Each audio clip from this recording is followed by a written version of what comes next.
There's hundreds of people who've been killed over the past weeks, many more injured. There's hospitals that have been raided, under siege. So the conditions simply aren't there to roll out this second round in the north of Gaza.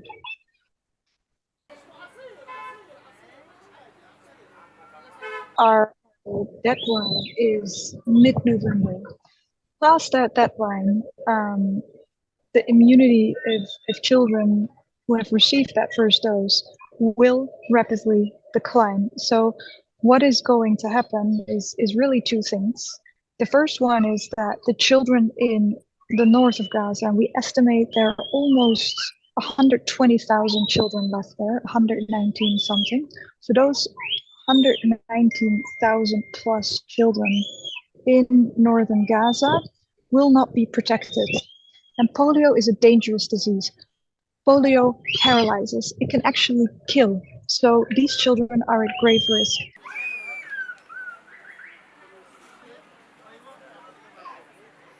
This is a risk not just to the 120,000 children who remain in northern Gaza, children aged 10 and below, that is, but also to children in the larger region. And that's why we are so incredibly worried and pressing for this second round to happen before by beginning of November.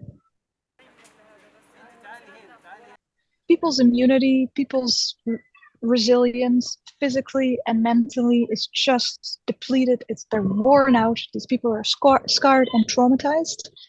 And yet violence is escalating in the north. So this is deeply worrying.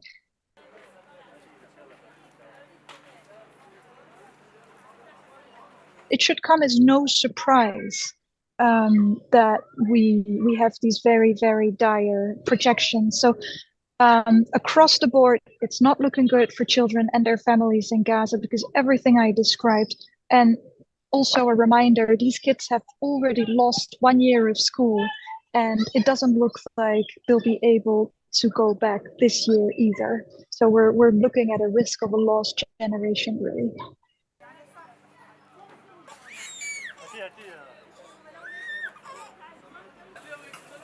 One of the vaccination points I visited in Deir al-Balah, there was a girl with a broken leg who arrived.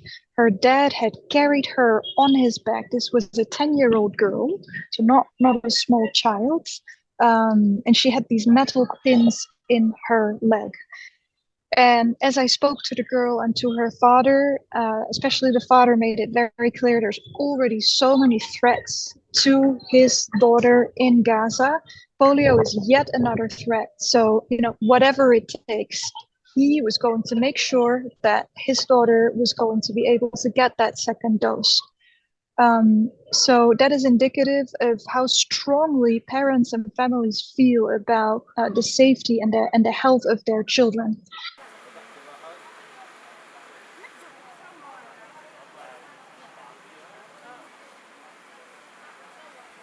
At that same vaccination point, there were other parents who thanked the vaccination team for protecting the children, but many of them came to me and they also said, what is the UN going to do about this war? When is this war going to end?